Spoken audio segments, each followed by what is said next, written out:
Hello, नमस्कार साथियों। आज की हमारी जो ये लेक्चर है, इस लेक्चर में हम लोग आज आर्टिकल 13 को डिकोड करने वाले हैं। इसके पहले हमारी दो लेक्चर्स थी जिसमें हम लोगों ने बेसिकली डिस्कशन किया था कि इंडियन कॉन्स्टिट्यूशन में कितने राइट्स हैं और राइट्स क्या होता है, फंडामेंटल राइट्स क्या होता है और आर्टिकल 12 क्या होता है। आज जो हमारा ये सेशन है, इसमें हम लोग आर्टिकल 13 को डिकोड करने वाले हैं। आज ये समझेंगे कि आर्टिकल 13 में क्या लिखा है और आर्टिकल 13 एग्जामिनेशन के लिए इतना महत्वपूर्ण इंपॉर्टेंट क्यों है। देखिए, आर्टिकल 12 में आप सभी ने समझा था कि स्टेट क्या होता है और स्टेट में क्या क्या चीजें, कौन कौन सी इंस्टीट्यूशन आती है। तो यहां पे आर्टिकल 13 में कहा गया है कि स्टेट अगर कोई भी ऐसा लॉ या कोई भी ऐसा कानून अगर बनाती है जो डायरेक्टली फंडामेंटल राइट को डेरोगेट कर रही है या फंडामेंटल राइट को वायलेट कर रही है या फंडामेंटल राइट के इनकंसिस्टेंट है, कहने का मतलब कि फंडामेंटल राइट वायलेट हो रही है उस कानून से जो स्टेट के द्वारा बनाया गया है। तो यहां पे आर्टिकल 13 का कहना है कि वैसा कानून जो फंडामेंटल राइट को वायलेट कर रहा है, वह कानून अपने आप में नल और वॉइड हो जाएगा। यानी जैसे ही वो फंडामेंटल राइट यानी मौलिक अधिकारों को हनन करेगा या वायलेट करेगा, वैसे ही वह कानून खत्म हो जाएगा, समाप्त हो जाएगा। यहां पर एक चीज आपको बताना चाहता हूं। जैसे मान लीजिए कि एक सर्किल है ना, मान लीजिए एक सर्किल है। अभी आप लोग आगे पढ़ेंगे हमारे इंडियन कॉन्स्टिट्यूशन के पार्ट 4 में, पार्ट 3 हम लोग फंडामेंटल राइट है जिसके बारे में अभी हम लोग डिस्कशन कर रहे हैं। और अभी वर्तमान में at present right now we have 25 parts in the Indian constitution. तो उसी में जो पार्ट 4 है उसमें डीपीएसपी की बात की गई है, directive principle of state policy, यानी राज्य की नीति निर्देशक तत्वों की। बेसिकली राज्य का नीति निर्देशक तत्व जो हमारे देश का, यानी आप कह सकते हैं स्टेट है ना, स्टेट में क्या क्या आता है आप सभी को मालूम है। यानी सरकार को यह गाइड करती है डीपीएसपी कि जब आप कानून बनाएं, जब लॉ बनाएं, जब देश को गवर्न करें, आप शासन करें, तो इन कानून को आप जरूर बनाएं या फिर ऐसे ऐसे आपको गवर्नेंस करना है। तो कुल मिला जुलाकर DPSP is the guiding principle for the government. I getting the point. और डीपीएसपी में जो जो बातें की गई हैं, जो जो प्रोविजंस की बातें की गई हैं, जो आगे मैं पढ़ाऊंगा, हड़बड़ाने की आवश्यकता नहीं है। इसमें यह सलाह दिया गया सरकार को कि आप लोग को ये कानून बनाना है।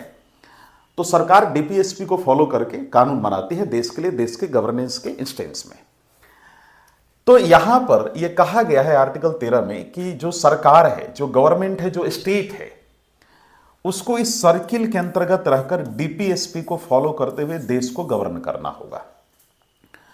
और अगर डीपीएसपी में जो भी बातें सलाह के तौर पर गवर्नमेंट को दी गई है, गाइडेंस के तौर पे कि आपको इन चीजों पर कानून बनाते हुए देश को गवर्न करना है, अगर उन चीजों पर कानून बनाते हुए देश को गवर्न कर रही है सरकार या स्टेट, और अगर उसी चक्कर में मान लीजिए कि डीपीएसपी पे कानून, यानी डीपीएसपी में जो जो प्रोविजंस लिखी हैं उसको फॉलो करते हुए अगर गवर्नमेंट या स्टेट कानून बना रही है, और उसी चक्कर में कभी कभी क्या होता है कि सरकार फंडामेंटल, यानी कुछ ऐसा उस कानून में एक्स्ट्रा चीज जोड़ दे रही है जो कि फंडामेंटल राइट को वायलेट कर रही है, तो वह कानून अपने आप में समाप्त हो जाएगा। बस इतना समझिए कि आर्टिकल 13 कह रहा है कि भैया इस सर्किल के अंदर रहकर, यानी औकात के अंदर रहकर, लिमिटेशंस के अंदर रहकर सरकार को यह सलाह दे रही है, स्टेट को सलाह दे रही है आर्टिकल 13 कि तुम इस लिमिटेशन के अंदर रहकर कानून बनाओ। स्टेट को सलाह दे रही है आर्टिकल 13। इसके बाहर अगर तुम लिख लोगे तो फंडामेंटल राइट्स मिलेगा और तुमको इस सर्किल के बाहर में आने ही नहीं दूंगा। आई यू गेटिंग द पॉइंट। यानी स्टेट को ये आर्टिकल 13 कह रहा है, यानी article 13 is the bodyguard of the fundamental right itself, यानी मौलिक अधिकारों का बॉडीगार्ड या संरक्षक कह सकते हैं, आर्टिकल 13 को माना गया है। तो आर्टिकल 13 बेसिकली स्टेट को कह रहा है कि इस सर्किल के अंदर रहकर डीपीएसपी को फॉलो करते हुए देश के लिए कानून बनाओ। इसके बाहर तुमको नहीं निकलना। अगर इसके बाहर तुम जैसे ही निकलोगे, जैसे ही सर्किल को क्रॉस करोगे, इस सर्किल को, मैं उस कानून को या तुम्हें बर्बाद कर दूंगा। तुम्हें बर्बाद करने का सेंस है कि तुम्हारे लॉ को खत्म कर दूंगा, वह लॉ जो फंडामेंटल राइट के दायरे में इंटरफियर कर रहा है, यानी बाहर निकल रहा है इस सर्किल से। आप समझ रहे होंगे। तो इस सर्किल के अंदर रहकर स्टेट को कानून बनाना, इससे बाहर नहीं जाना, क्योंकि इससे बाहर जाएगा तो पक्का है कि फंडामेंटल राइट को वायलेट करेगा।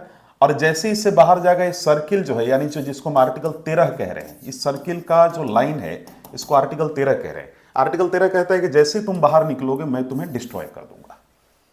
यानी तुम्हारा कानून जैसे ही डीपीएसपी के दायरे के बाहर जाएगा तो जाहिर सी बात है फंडामेंटल राइट का वायलेशन होगा, और उस स्थिति में उस लॉ को, उस कानून को नल और वॉइड मान लिया जाएगा मेरे द्वारा, आर्टिकल 13 के द्वारा। तो article 13 is basically the bodyguard of the fundamental right.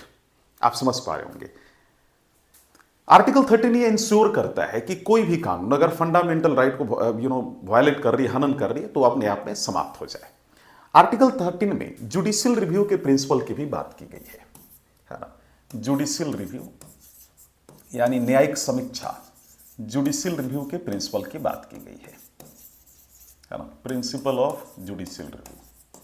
आप समझ पा रहे होंगे मेरी बात को, मैं क्या कह रहा हूं। Principle of judicial review. तो जो हमारा आर्टिकल 13 है बच्चों, जब हमारा इंडियन कॉन्स्टिट्यूशन बना था, यानी 26 नवंबर 1949 को, है ना, इंडियन कॉन्स्टिट्यूशन को अपनाया गया था और 26 जनवरी 1950 को इंप्लीमेंट किया गया था। ये डेट आप सभी को याद होगा, इंप्लीमेंट किया गया था। तो इस तारीख को, यानी जिस दिन हमारे कॉन्स्टिट्यूशन को देश में इंप्लीमेंट किया गया है, उस तारीख को आर्टिकल 13 में 3 क्लॉजेस थे। इस बात को ध्यान रखेंगे। So originally there were 3 clauses in the article 13। Originally, है ना, there were 3 clauses in the article 13। मैं इसलिए सब बता रहा हूं कि देखिए, आर्टिकल 13 को अगर आप चाहते हैं कि बढ़िया से समझें आप, तो ये अपने आप में बहुत ज़्यादा जरूरी हो जाता है कि आप आर्टिकल 13 के क्लॉजेज को समझें। क्लॉज माने, कभी आपने देखा है ऐसा कुछ लिखा हुआ कि जैसे मान लीजिए आर्टिकल 13 है, ऐसे ब्रैकेट में 1 लिखा है, 2 लिखा है, इसको बेसिकली क्लॉज कहा जाता है। आप समझ रहे मेरी बात को। तो आर्टिकल 13 में ओरिजिनली जब हमारा कॉन्स्टिट्यूशन बना था तो 3 क्लॉज था, लेकिन समय गुजरने के साथ 1971 में जब इंदिरा गांधी प्राइम मिनिस्टर थी, मैं 1971 की बात कर रहा हूं, 1971 की, तो उस दौरान इंदिरा गांधी ने 4था क्लॉज भी जोड़ा था। आप समझ रहे मेरी बात को। तो ओरिजिनली 3 क्लॉजेस थी, लेकिन 1971 में एक और क्लॉज जोड़ा गया था, क्लॉज नंबर 4। और आज वर्तमान में at present we have 4 clauses in the article 13 and these clauses are very important for the examination. आराम से समझेंगे। तो आर्टिकल 13 में क्या लिखा आप सभी को मालूम है। आर्टिकल 13 में जुडिशियल रिव्यू, न्यायिक समीक्षा की बात की गई, और आर्टिकल 13 में कहा गया कि कोई भी लॉ अगर स्टेट के द्वारा बनाया जाता है जो फंडामेंटल राइट को वायलेट करता है, तो उसे समाप्त कर दिया जाएगा, उसे खत्म कर दिया जाएगा। आप समझ पा रहे होंगे बात को। तो आर्टिकल 13 में जो क्लॉज नंबर 1 है, अगर हम आगे बढ़े आर्टिकल 13 को डिकोड करने के लिए, तो आर्टिकल 13 का जो क्लॉज नंबर 1 है, उसमें क्या लिखा गया है। उसमें लिखा गया है कि law existing before 26 January 1950 must be consistent with fundamental rights. तो इसको बढ़िया से समझते हैं, है ना। प्री कॉन्स्टिट्यूशनल लॉज, ठीक है, प्री कॉन्स्टिट्यूशनल लॉज। तो आर्टिकल 13 का क्लॉज 1 कहता है कि भाई कोई भी ऐसा कानून, ध्यान से सुनेंगे मेरी बात को, कोई भी ऐसा कानून जो 26 जनवरी 1950 के पहले, यानी 26 जनवरी 1950 के पहले कोई भी ऐसा लॉ जो इंडिया में एग्जिस्ट कर रहा था, अगर वो फंडामेंटल राइट को, I getting the point, violate भी कर रहा था, ध्यान से सुनिएगा मेरी बात को, वायलेट भी कर रहा था, तो उस कानून को समाप्त कर दिया जाएगा। लेकिन अगर वायलेट नहीं कर रहा था तो कानून एलाइव रहेगा। कहने का तात्पर्य है कि 26 जनवरी 1950 के पहले कोई भी ऐसी लॉ जो फंडामेंटल राइट के इनकंसिस्टेंट थी या जो वायलेट कर रही थी, वो समाप्त हो जाएगी, और जो वायलेट नहीं कर रही थी वो बनी रहेगी। 26 जनवरी 1950 के पहले की बात हो रही है। इसके बाद इसमें कहा गया आर्टिकल 13 के क्लॉज 1 में कि यहां पर यह भी चीज ध्यान देना है कि 26 जनवरी 1950 के पहले मान लीजिए कोई एक कानून है, मान लीजिए कोई एक कानून थी ABC, और उसमें 4 प्रोविजंस थे। ध्यान से सुनेंगे मेरी बात को आप।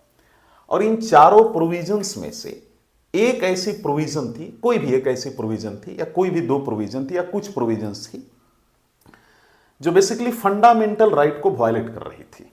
आप समझ पा रहे होंगे मैं क्या कह रहा हूं।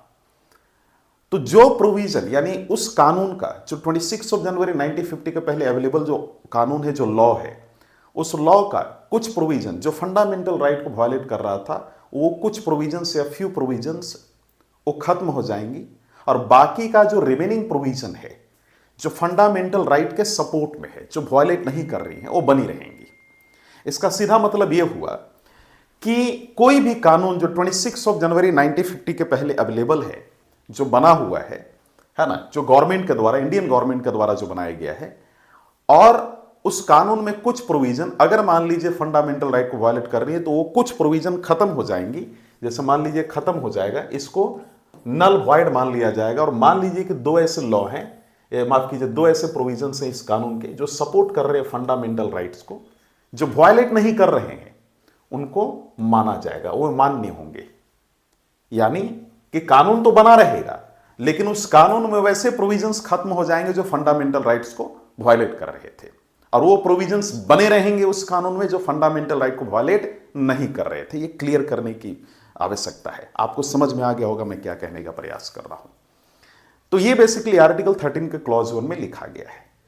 तो अगर आप सीधे तौर पे कहें तो आर्टिकल 13 के क्लॉज 1 में क्या कहा गया? आर्टिकल 13 के क्लॉज 1 में यह बात कही गई है कि 26 ऑफ जनवरी 1950 के पहले कोई भी ऐसा लॉ जो इंडियन गवर्नमेंट के द्वारा बनाया गया, कोई भी ऐसा एक्ट या कानून या अधिनियम जो भारत सरकार के द्वारा बनाया गया, और उस कानून में कुछ ऐसे प्रोविजंस हैं, सभी नहीं, कुछ प्रोविजंस, मान लीजिए 4 प्रोविजन, उसमें से एक प्रोविजन या 2 प्रोविजन फंडामेंटल राइट्स को वायलेट कर रही है, तो वो 2 प्रोविजन्स अपने आप में नल और वॉइड मान ली जाएंगे, उसको खत्म कर दिया जाएगा। और जो बाकी का 2 प्रोविजन है जो उस एबीसी एक्ट या जो भी कानून जो 26 जनवरी 1950 के पहले अवेलेबल है, बाकी का जो 2 प्रोविजन है जो फंडामेंटल राइट्स को वायलेट नहीं कर रहा है, वो बना रहेगा। इसका तात्पर्य है कि कानून तो बना रहेगा लेकिन उस कानून में वो प्रोविजंस खत्म हो जाएंगे जो फंडामेंटल राइट को वायलेट कर रही थी।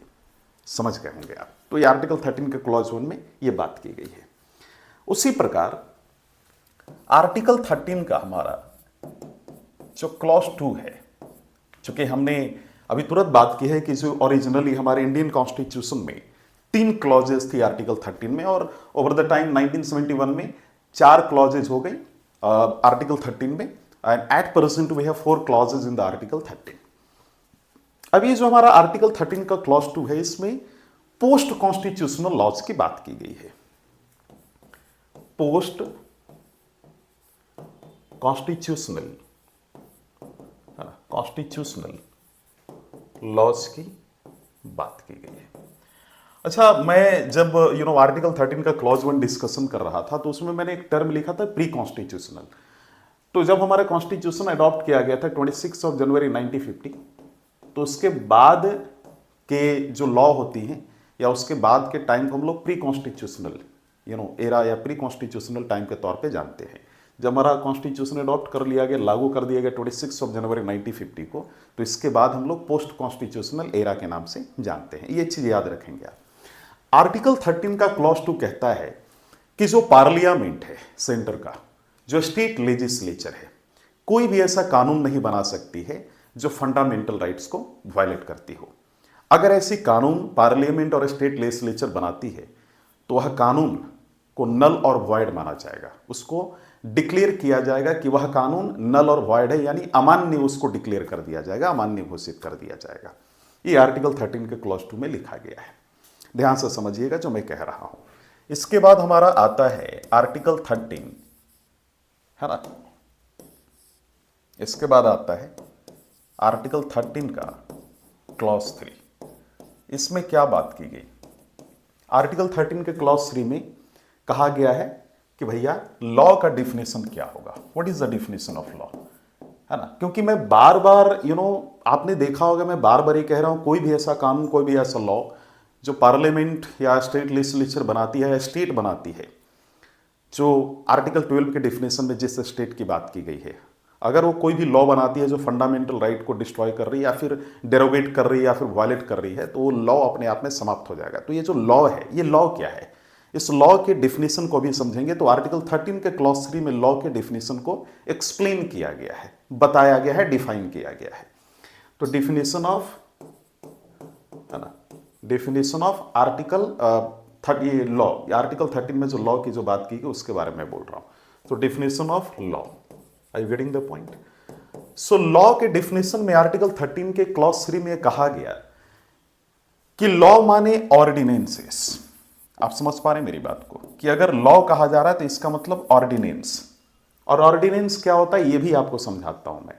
इसके बाद ऑर्डर्स है ना, ऑर्डिनेंस, ऑर्डर्स, बाई लॉज, ठीक है, बाई लॉज, फिर रेगुलेशंस हो गई है ना, रेगुलेशंस हो गया, रूल्स हो गया, रूल्स कॉमा रेगुलेशंस, रेगुलेशंस है ना, कॉमा कस्टम्स, यूसेज, कस्टम्स, ये सब समझा देता हूं मैं, कस्टम्स कॉमा यूसेज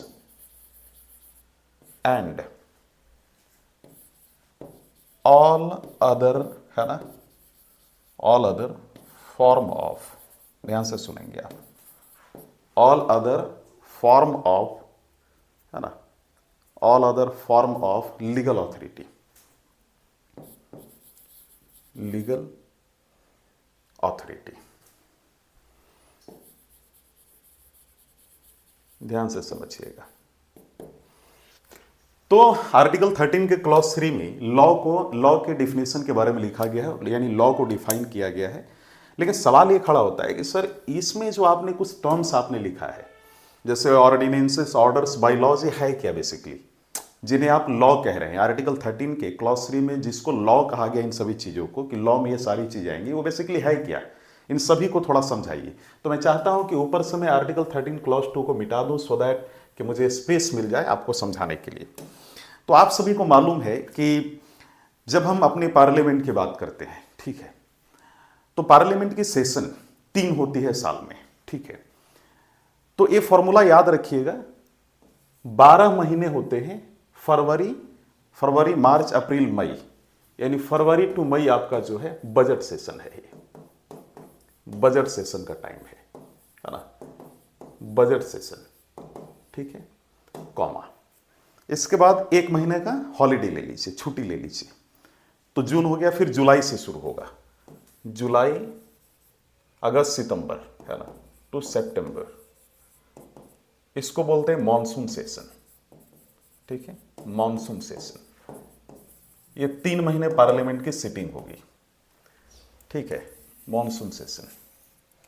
इसके बाद फिर 1 महीने का हॉलीडे ले लीजिए, यानी अक्टूबर, फिर आपका नवंबर से जुड़िए, नवंबर और दिसंबर, ठीक है, इसको बोलते हैं विंटर सेशन, विंटर सेशन। फिर इसके बाद जनवरी की हॉलीडे होती है। तो इस फॉर्मूला को याद रखिएगा, सारे सेशंस का टाइमलाइन आपको याद हो जाएगा, टेनियर याद हो जाएगा। जो बजट सेशन होता है 4 महीने का होता है, फिर 1 महीने का लीव होगा, जून लीव में गया है ना, फिर इसके बाद 3 महीने का, 4, 3, 2, समझ रहे मेरी बात को। तो साल का जो पहला सेशन होता है जिसे बजट सेशन कहते हैं, 4 मंथ का होता है। दूसरा सेशन जो मॉनसून सेशन होगा वो 3 महीने का होगा, मैंने यहाँ पे लिखा हुआ है। और जो तीसरा सेशन होगा जिसे विंटर सेशन कहा जाता है, शीतकालीन सत्र, वो 2 महीने का होता है। जून का हॉलीडे है, फिर इसके बाद आप यहाँ पर अक्टूबर का हॉलीडे देख रहे होंगे, फिर जैन का हॉलीडे है। तो सवाल ये खड़ा होता है कि चलिए ठीक है कि फरवरी टू मई में जब पार्लियामेंट सेशन में होगी, यानी लोकसभा राज्यसभा जब सेशन में होगी, तो उस दौरान लोकसभा और राज्यसभा देश के लिए कानून बनाएगी।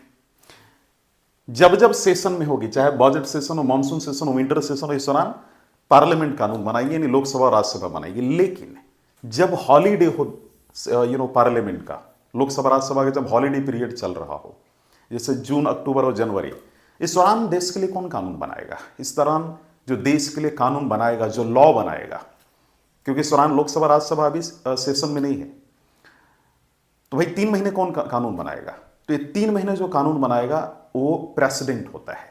तो प्रेसिडेंट जब इन 3 महीनों में जो लॉ बनाता है उसे ऑर्डिनेंस कहा जाता है। समझ रहे मेरी बात को? अध्यादेश जिसको हिंदी में कहते हैं। तो ये जो यहाँ पे ऑर्डिनेंस की बात की गई है वही अध्यादेश है। तो मान लीजिए कि कोई भी प्रेसिडेंट ऐसा ऑर्डिनेंस बनाता है, बेसिकली इसको भी लॉ में काउंट किया जा रहा है, जो फंडामेंटल राइट को वायलेट करता हो, वो ऑर्डिनेंस भी अमान्य घोषित कर दिया जाएगा, उसको भी नल और वॉइड माना जाएगा, उसको भी खत्म कर दिया जाएगा। यानी फंडामेंटल राइट इतना इंपॉर्टेंट है कि किसी भी कानून के द्वारा उसको वायलेट नहीं किया जा सकता। और यकीन मानिए पूरे कॉन्स्टिट्यूशन में जो मोस्ट इंपॉर्टेंट प्रोविजन है वो आपका फंडामेंटल राइट से है, मौलिक अधिकार। क्योंकि जनता से ही देश है, यानी पीपल से ही स्टेट है। स्टेट मतलब पॉलिटी में कंट्री माना जाता है, और जनता से ही कॉन्स्टिट्यूशन है। सही मायने में अगर मैं बात करूं, अगर मैं प्लेटो के पॉइंट ऑफ व्यू से चलूं और अरिस्टोटल के पॉइंट ऑफ व्यू से, Aristotle is the father of political science, तो आपको मालूम चलेगा सिटीजन्स आर द सुपीरियर, यानी जो जनता है वही सबसे महत्वपूर्ण है। अगर थॉमस हॉब्स के भी अनुसार चलो, जो एक बहुत बड़े स्कॉलर हुए, पॉलिटिकल स्कॉलर, मतलब राजनीति को लेकर अपनी अलग अलग बातें रखते थे, विचार रखते थे, थॉट रखते थे, तो थॉमस हॉब्स के अनुसार भी चलोगे तो सबसे जो इंपॉर्टेंट होता है देश में वो सिटीजन होता है। आगे बढ़ते हैं। फिर इसके बाद ऑर्डर्स हो गया। कोई भी मान लीजिए प्राइम मिनिस्टर, वाइस प्रेसिडेंट या कोई भी स्टेट के अंतर्गत आने वाले कोई भी व्यक्ति किसी प्रकार का कोई ऑर्डर देते हैं, है ना, तो ऑर्डर अगर देते हैं और वो ऑर्डर मान लीजिए कि फंडामेंटल राइट को वायलेट कर रहा है, तो उसको भी अमान्य और नल और वाइड डिक्लेयर कर दिया जाएगा। मान लीजिए कि डीएम साहब ने ऑर्डर दिया या फिर एसपी साहब ने ऑर्डर दिया और कुछ वो ऑर्डर ऐसा है जो फंडामेंटल राइट के किसी का वायलेशन कर रही है, तो उस ऑर्डर को नल वाइड मान लिया जाएगा, अमान्य मान लिया जाएगा। बाई लॉज, बाई लॉज का मतलब होता है कि जो लोकल अथॉरिटीज होती है, या फिर जैसे मान लीजिए कि डीएम साहब ने भाई कहा कि सभी को सुबह 7 बजे अब ऑफिस आना है, कलेक्ट्रेट में सभी को सुबह 7 बजे सभी इंप्लॉइज को आना है। अब आप मुझे बताइए, या सुबह 6 बजे आना है, लगातार 1 महीने तक आना, आपको नहीं लगता 1-2 दिन है तो चलो भाई ठीक है कि कोई काम है, इंपॉर्टेंट इमरजेंसी कोई वर्क है, इस वजह से आ रहे हैं, लेकिन हर महीने आना है, सालों भर आना है, ये सुनने में भी बड़ा अटपटा लगता है और लोगों की पर्सनल लाइफ डिस्टर्ब हो रही है। यानी आप पढ़ेंगे आगे चल के कि हमारे देश की कॉन्स्टिट्यूशन के आर्टिकल 21 में राइट टू लाइफ की बात की गई है, जीवन जीने के अधिकार की बात की गई है। आपको नहीं लग रहा है कि उसमें कहीं ना कहीं इस प्रकार की ऑर्डर देकर डीएम साहब आर्टिकल 21 का वायलेशन कर रहे हैं सभी इंप्लॉइज का? तो वो जो उस प्रकार की कानून होती है जो ऑफिसेस में डेली बेसिस पे बनाई जाती हैं या फिर ऑर्डर दी जाती है या फिर ऑर्डर के रूप में पालन की जाती है कि भैया ये सबको फॉलो करना होगा, तो जो डेली बेसिस पे जो ऑर्डर्स होती हैं, जो नियम लॉज बनाई जाती, रूल्स बनाई जाती हैं डेली बेसिस पे, जो जैसे डीएम साहब ने यहाँ पे किया कि एक नियम बनाया, तो उसको बाई लॉज कहा जाता है। ठीक है, रूल्स माने नियम हो गया, रेगुलेशंस यानी शर्तें, कस्टम्स हो गया जो सालों से सदियों से चली आ रही जो रीति रिवाज है ना, या मान लीजिए कि हाल ही में बनाई गई कोई रीति रिवाज है ना।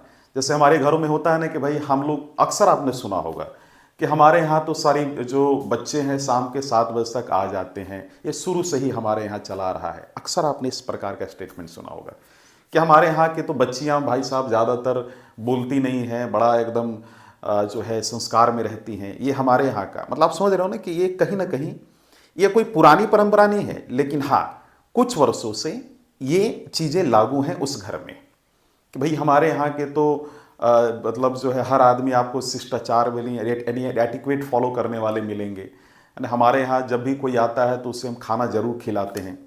ये कोई रीति रिवाज नहीं है, ये एक इस तरीके से इसको आप कह सकते हैं कि परंपरा है जो बहुत कम समय से चली आ रही है। तो जो बहुत कम समय से चली आ रही ट्रेडिशंस या परंपराएं होती है उसे यूसेज कहा जाता है ना। तो ordinances, orders, bylaws, rules, regulations, customs, usages या किसी भी प्रकार का कोई कानून हो उसे लॉज के अंतर्गत काउंट किया जाएगा। और अगर स्टेट कोई ऐसा लॉ बनाती है जो फंडामेंटल राइट को वायलेट कर रहा है तो उसको खत्म कर दिया जाएगा, उसे नल और वॉइड माना जाएगा। आप समझ पा रहे होंगे। साथ ही साथ एक बड़ी इंटरेस्टिंग चीज बता रहा हूं कि इसी आर्टिकल 13 के क्लॉज 3 में एक और बात की गई। इसी आर्टिकल 13 के क्लॉज 3 में यह भी कहा गया कि कोई भी स्टैट्यूटरी, ध्यान से सुनेंगे मेरी बात को, कोई भी स्टैट्यूटरी और नॉन स्टैट्यूटरी जो लॉज है ना, यानी पार्लियामेंट के द्वारा बनाया गया कोई भी कानून, स्टैट्यूटरी का मतलब होता है पार्लियामेंट के द्वारा बनाया गया कोई भी कानून, या फिर पार्लियामेंट के द्वारा बनाया गया है ना स्टैट्यूटरी, तो पार्लियामेंट के द्वारा बनाया गया कोई भी कानून, या फिर मान लीजिए प्राइम मिनिस्टर या फिर जो एग्जीक्यूटिव्स होते हैं, जैसे भारत का टॉप एग्जीक्यूटिव प्रेसिडेंट है, फिर वाइस प्रेसिडेंट, पीएम वगैरह जो है, या आईएएस आईपीएस या सीएम या फिर गवर्नर माफ कीजिएगा अलग अलग स्टेट्स के। तो अगर ये जो एग्जीक्यूटिव्स के जो लिस्ट में जो लोग आ रहे हैं, अगर इनके द्वारा कोई कानून या फिर ऑर्डर, सीधे ऑर्डर दिया जाता है, जैसे नीति आयोग को सीधे ऑर्डर दे दिया गया प्राइम मिनिस्टर के द्वारा कि भैया इसको बना दो, या फिर कोई प्राइम मिनिस्टर ने ऑर्डर दिया तो उसको हम लोग बोलते हैं एग्जीक्यूटिव ऑर्डर, क्योंकि एग्जीक्यूटिव ने prime minister is executive person, तो उन्होंने जो ऑर्डर दिया, तो अगर कोई उस ऑर्डर से बना हुआ कोई कानून है कि है ना कि जैसे सब कोई ये चीज़ फॉलो करेगा, हर कोई घर में रहेगा, कोरोना वायरस के दौरान आपने सुना होगा कोविड-19 के दौरान ये कोशिश कीजिए कि सभी लोग घर में रहें, इसको नॉन स्टैट्यूटरी लॉज कहा जाता है। यानी वैसा कानून जो पार्लियामेंट के द्वारा नहीं बनाया गया हो उसे नॉन स्टैट्यूटरी लॉज कहा जाता है, यानी गैर सांविधिक कानून। और जो पार्लियामेंट ने बनाया उसे स्टैट्यूटरी लॉज कहा जाता है, यानी सांविधिक कानून। संवैधानिक मैं नहीं कह रहा, कॉन्स्टिट्यूशनल नहीं कह रहा, मैं सांविधिक कह रहा हूं। तो ये जो लॉ है, लॉ के डेफिनेशन में स्टैट्यूटरी लॉज भी आ जाएंगे और नॉन स्टैट्यूटरी लॉज भी आ जाएंगे। तो लॉ का इतना बड़ा दायरा है, ये जो लॉ है, लॉ इतने सारे अलग अलग प्रकार के कानूनों को खुद में समेटती है। तो जब भी आप इस प्रकार के कानून को सुने तो उसे आप लॉ माने, तो लॉ के डेफिनेशन में इन सभी को काउंट किया गया है। तो अगर मैं लॉ कह रहा हूं कि कोई ऐसा कानून जो फंडामेंटल राइट को वायलेट करे, तो उस लॉ में ये सभी चीजें आ गई। ये तो एक बात हुआ। तो ओरिजिनली जो इंडियन कॉन्स्टिट्यूशन था उसमें 3 क्लॉजेस की बात की गई थी, क्लॉज 1, क्लॉज 2, क्लॉज 3। लेकिन समय गुजरता गया और फिर इसके बाद चौथा क्लॉज भी, यानी आर्टिकल 13 का, आर्टिकल 13 में क्लॉज 4 को भी ऐड किया गया। इसकी क्या कहानी है, सो बस ऐसे समझ जाइए कि आप जब मैं पढ़ा रहा हूं तो आगे चल के मैं एक चैप्टर आप सभी को पढ़ाऊंगा, डॉक्ट्रिन ऑफ बेसिक स्ट्रक्चर, यानी मूल अवसंरचना का सिद्धांत। उसमें काफी मैं डिटेल में केसेस का डिस्कशन करूंगा।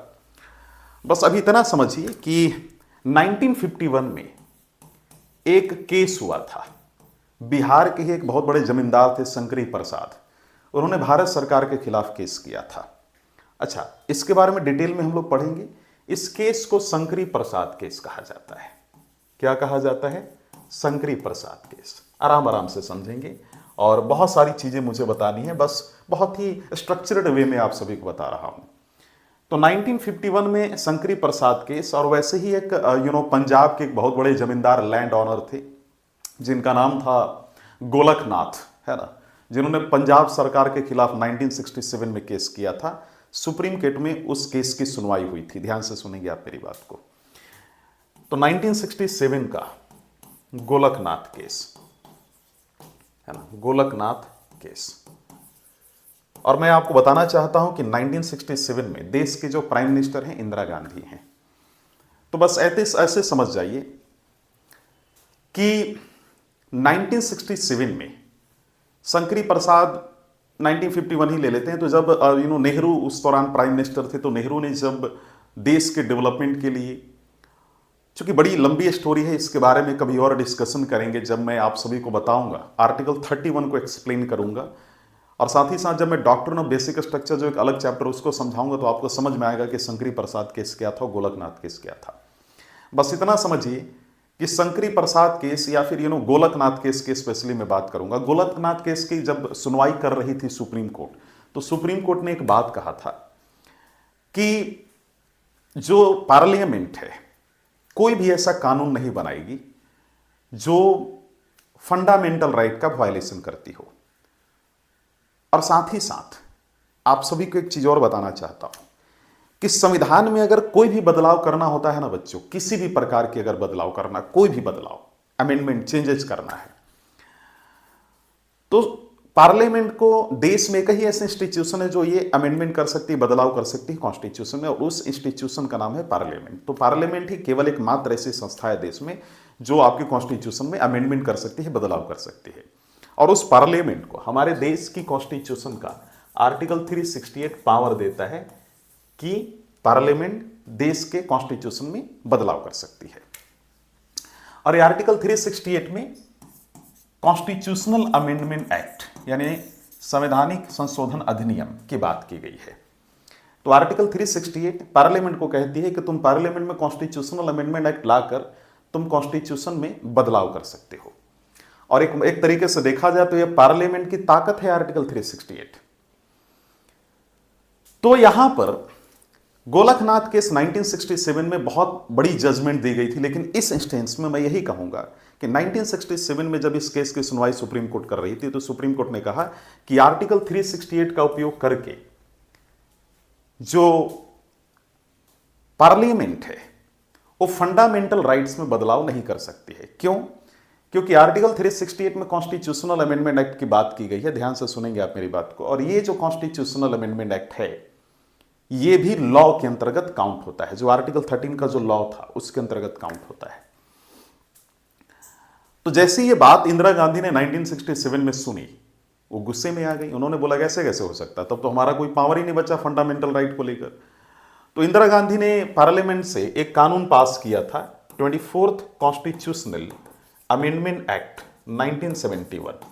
और इस कानून के माध्यम से 1971 में भी इंदिरा गांधी ही प्राइम मिनिस्टर है।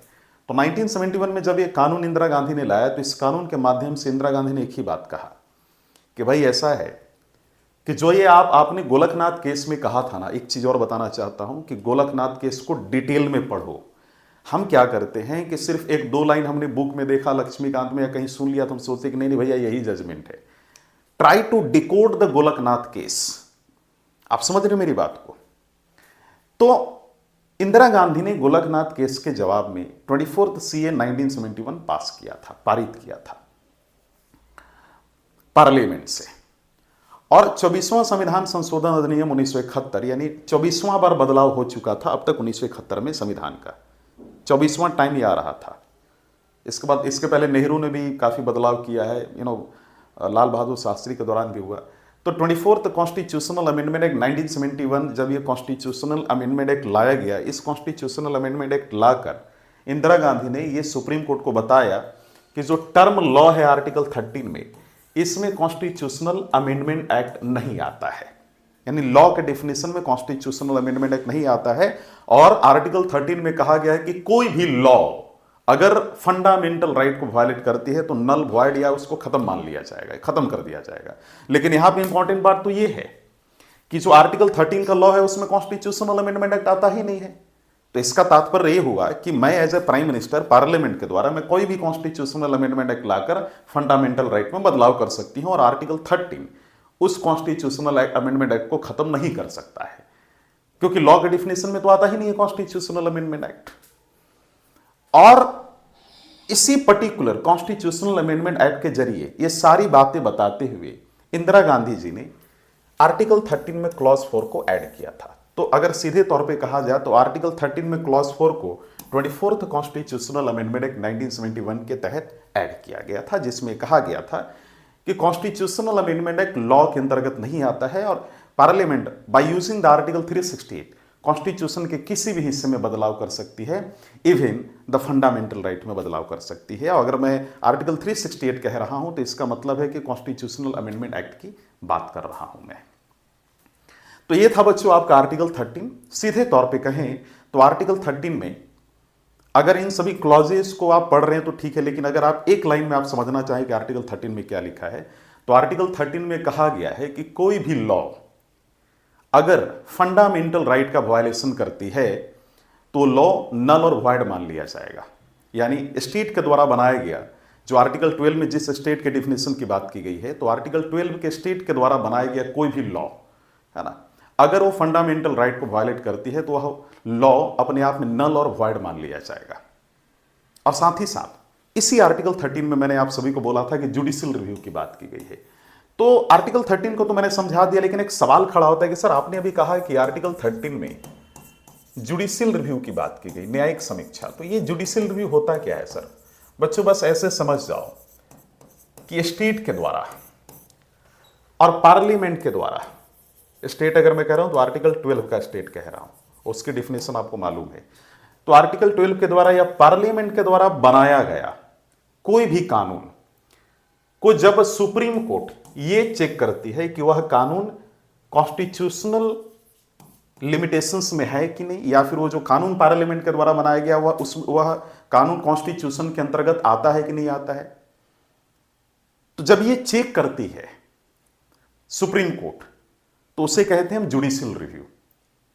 और इस प्रक्रिया को जब ये चेक करती है कि भैया वो लॉ कॉन्स्टिट्यूशन के अंतर्गत आ रहा है कि नहीं आ रहा है, इसे हम चेक एंड बैलेंस भी कहते हैं।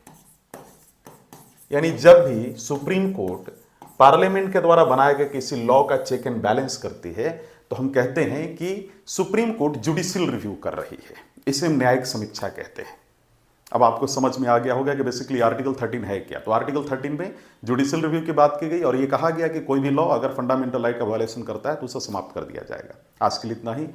अगली लेक्चर में हम सभी आर्टिकल 14 से लेकर 18 तक डिकोड करेंगे। चलिए, धन्यवाद, थैंक यू।